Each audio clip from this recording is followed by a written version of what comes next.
வணக்கம். செய்தி சுருக்கம். லாரி வேன் மோதி ஐயப்ப பக்தர்கள் 10 பேர் பலி. தெலுங்கானாவை சேர்ந்த 16 பேர் சபரிமலைக்கு வேனில் போயிட்டு சொந்த ஊருக்கு திரும்பிட்டு இருந்திருக்காங்க. அந்த நேரத்தில் புதுக்கோட்டையில் திருமயம் அருகே அதிவேகமாக வந்த கண்டெய்னர் லாரி இவங்க வேனை இடிச்சிடுது. அதே இடத்துல 6 பேர் சம்பவ இடத்துல உயிரிழக்கிறாங்க. மீதி 4 பேர் மருத்துவமனையில் சிகிச்சை பலனின்றி உயிரிழக்கிறாங்க. பக்தர்கள் 10 பேர் பலியானது குறித்து வழக்கு பதிவு செஞ்சு விசாரணை தொடங்கியிருக்காங்க. அதிமுக வேட்பாளர் யார்? திருவாரூர் இடைத்தேர்தலில் அதிமுக சார்பாக போட்டியிடும் வேட்பாளர் யார் என்பது திங்களன்று அறிவிக்கப்படும் அப்படின்னு ஓ பன்னீர்செல்வம் சொல்லியிருக்காரு. வெற்றி வேட்பாளர் நாளை காலை 10 மணி அளவில் அனைத்து இந்திய அண்ணா திராவிட முன்னேற்ற கழகமான தலைமை கழகத்தில் சென்னை தலைமை கழகத்தில் வெளியிடப்படும். இனி தப்பிக்க முடியாது. ஆதார் அட்டையோட டிரைவிங் லைசன்ஸை இணைப்பது கட்டாயமாக்கப்படும் அப்படின்னு மத்திய சட்டத்துறை அமைச்சர் ரவிசங்கர் பிரசாத் சொல்லியிருக்காரு.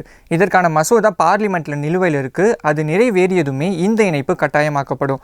இதுக்கு அப்புறமா குடிபோதையில் வாகனத்தை ஓட்டி உயிர் பலியை ஏற்படுத்திட்டு வேறு மாநிலத்தில் ஓட்டுநர் உரிமம் பெறுவது போன்ற குற்றங்கள் எல்லாம் தடுக்க முடியும் அப்படின்னு ரவிசங்கர் பிரசாத் சொல்றாரு. ஏர்போர்ட் ரேஞ்சுக்கு இனி ரயில்வே ஸ்டேஷன். நாட்டில் உள்ள 202 முக்கிய ரயில் நிலையங்களில் தற்போது பாதுகாப்பை மேம்படுத்தி 385 கோடிகளில் ஒருங்கிணைந்த பாதுகாப்பு முறையை செயல்படுத்த இருக்காங்க. நவீன கருவிகள் மூலயமா பயணிகளை பல கட்டண சோதனைக்கு பிறகு தான் ரயில்வே ஸ்டேஷனுக்குள்ளே அனுமதிப்பாங்களாம்.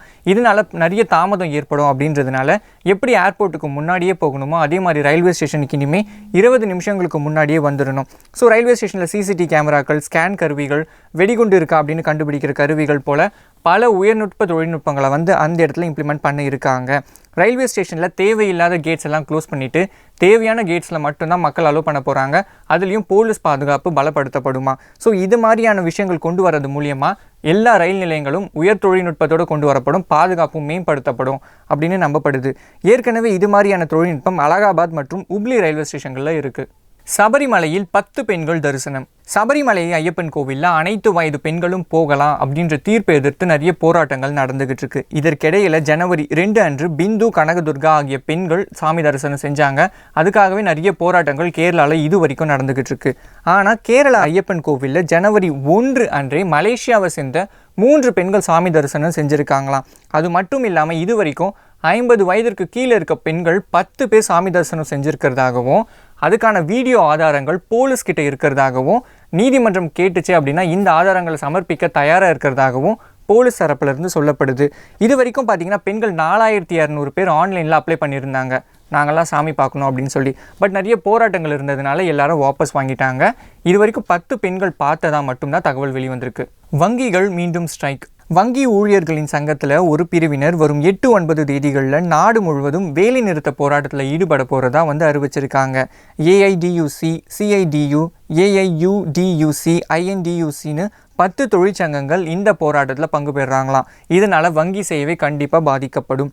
3 வங்கிகளோட இணைப்பை எதிர்ப்பு தெரிவித்து கடந்த 21, 26 தேதிகளில் வங்கி ஊழியர்கள் போராட்டம் நடத்தியது குறிப்பிடத்தக்கது. டாக்டர் ஆர் கிருஷ்ணமூர்த்திக்கு வாழ்நாள் சாதனையாளர் விருது.